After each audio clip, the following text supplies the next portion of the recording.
We are back with J.D. Graham. The new album is A Pound of Rust. The song you just heard is called West Virginia. Um, I think it's one of the more fictional songs on the album, but it sort of gets at this idea, which is when you return to society, how much how much of what you left is there and how much has moved around and changed. I think everything that you left is still there, and everything's like for me. Everything was waiting for me. My addiction was out there waiting for me. It still is. It's right around every corner. Um, as far as the way things changed, I mean, things change in the perspective that I'm a different person. So things that I normalized back in the day make me feel uneasy now. So I have changed, and as a result, my perspective on the way the world operates has changed. So it's almost coming out of prison sober for the first time in my life. It's almost like being reborn. It really is. It's like, I do a lot of playing and a lot of touring, and I see things. I was just out for 16 days. I think I drove 9,500 miles, and I've been to some of these places before, but I have no recollection of them. So, because I was usually blacked out on God knows what. I'm seeing things that I've already seen before, but for the first time in my life, and it's just a beautiful thing. I'm grateful for every moment of every day, every breath that I take, and being sober and being able to experience it all. How have your relationships changed with all this? Well, they're all better. Every single one of them is better. I had a lot of amends to make when I got out of prison, as far as people that I owed money financially to, people that I'd wronged, and I had a list. And I went down the list and called them one by one, and met up with some of them for lunch, and apologized, and kind of continued, my real life confessional, not just in music, but setting down and across the table from people that I had wronged multiple times, and apologizing and trying to pay them back money that I owed them, or finding out what I could do to make the things right where I had continuously misstepped in those relationships. So relationships are crazy because now I have healthy relationships with boundaries. People trust me. I trust people. I don't hang out with the wrong crowd of people.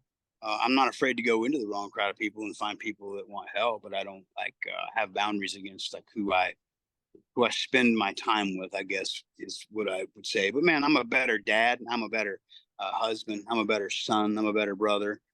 It's crazy, and it could have been this way It could have been this way from day one, but it took me 25 years to figure out that this was no way to live. And so, when I say it's like being reborn, speaking, from a stance of faith, it is. It's I'm a new person from the inside out. My heart is completely changed, and as a result of my heart being changed, becoming a new creature in my faith, everything is better. Like everything, even when tragedy occurs in my life now, I'm able to deal with it on a little bit different term, because I'm just at peace. They say living life on life's terms. Like I'm at peace with almost everything that happens with me, good and bad.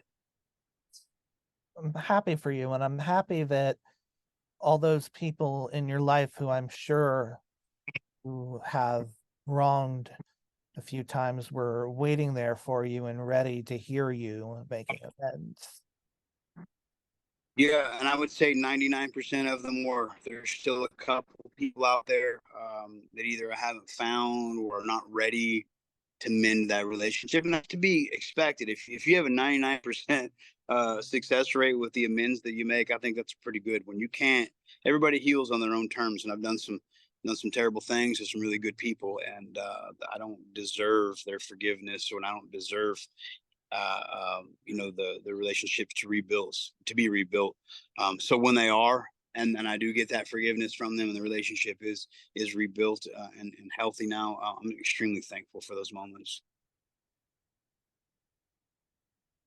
What is it like for you going on the road to a show where there's, lots of people drinking, maybe lighting up a joint, or, going in, like you said, going into a crowd of the wrong type of people to try to get someone to help? What is it like for you, you know, being around that stuff?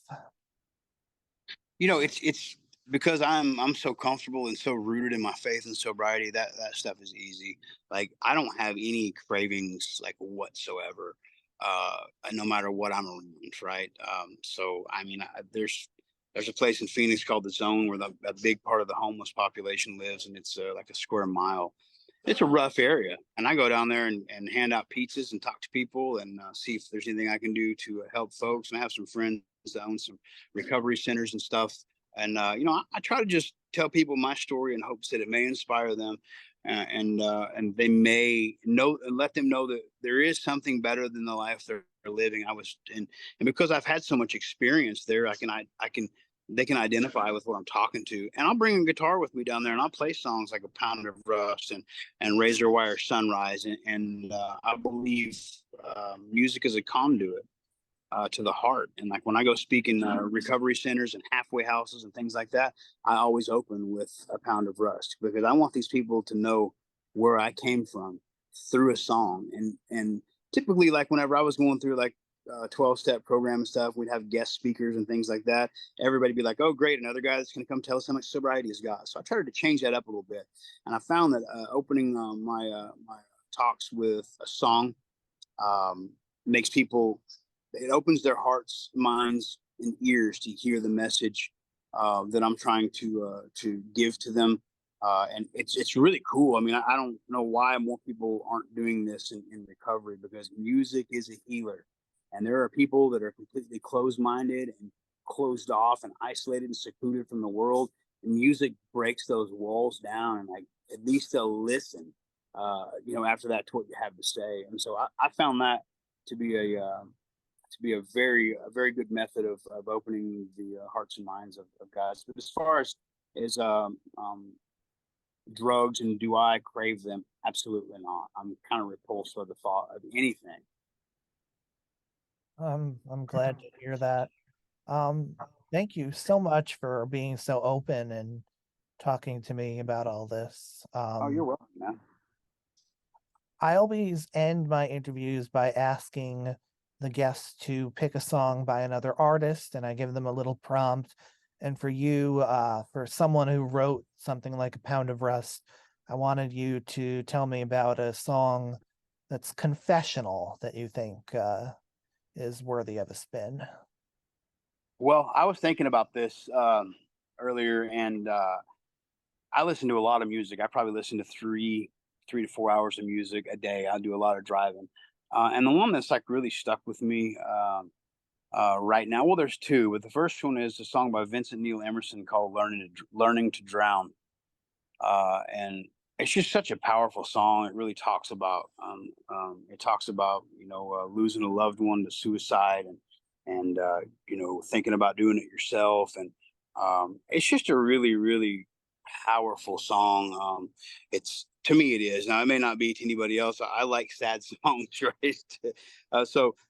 Those are good. Another one, just I got to give you two because there's another one I've been listening to a lot. It's called the Ballad of a Retired Man by Ian No. And I don't know if it's so much confessional, but it's one of those songs. It takes a lot because I do write such poignant songs. It takes a lot to make me cry. And the first time I heard that Ian No song, man, me and my wife, we listened to it like 5 times and just like cry, like happy, just connected tears for like 20 minutes. And so both of those songs are fantastic. And I listen to those songs every single day of my life. I've got a playlist that starts with about 10 songs that I listen to every day, songs that, and I find new stuff all the time, but those two songs are really powerful to me. And just lastly, I want to give my buddy a plug. I went and played some shows out in the Carolinas with Justin Clyde Williams. If you've never heard of him, he's got an album called Empty Rooms that he recorded with one ribbon mic, a guitar, a vocal, and a fiddle player. And it's I had never heard this album until 2 weeks ago when I was out in Carolinas, and it's a super powerful album. That guy's a fantastic writer. If you haven't heard of him, again, his name is Justin Clyde Williams. He's got a song called "Boys from Broken Homes" that is just fantastic. And I know you only asked for one song, but that's a lot to ask. People always ask me what's my favorite song, and I'm like, that's a loaded question. I don't think you can Well, answer that. I have no Well, problem playing a and few. And actually, back in 2000, I believe it was 21 or 22, I named Learning to Drown my favorite song of the year. So, Okay, so you know about the power of that song as well. absolutely. Well, that makes sense. If you like that song and you listen to my stuff, I can see, I can see why you like my stuff because I like those very straightforward, honest life stories that are unencumbered by desire for fame and accolade or recognition, but songs that are just written because you just want to get them out. There's no motive other than, hey, this happened to me, and I'm going to put it out there to the world. And that's my next album I'm recording in December. The title of the album will be called Sergeant of Sorrow. That's kind of a nickname some of my friends have given me. So I'm going to make another album, and man, it's going to have some heavy stuff on it. And some folks go out and like they make an album and then they go and they make another album the next year and they try to switch everything up. I don't like that. When I hear an album that I like from somebody and then they make another one that's completely different after the fact, I'm like, damn, it lets the air out of my tires, right? So I will make an album very similar to the one that I just made with a different storyline, but I'll still be talking about struggle and addiction, and that's what I do. That's what I talk about. I don't need to write things that are lighthearted, hoping that I can gain accolades from like mainstream radio or anything like that. That's not my motive. My motive with music 100% is to connect with people. I have no other motive. I want to connect with as many people as deep in their heart as I can. If I can pull a tear out of you, that means I've created a moment between you, myself, and another human being, and that's what I live for. Those connections, and that's why I play music. There is no other reason. JD Graham, thank you so much for coming on the show, and thank you for the connections. Thanks, man. I appreciate you. Thanks for inviting me.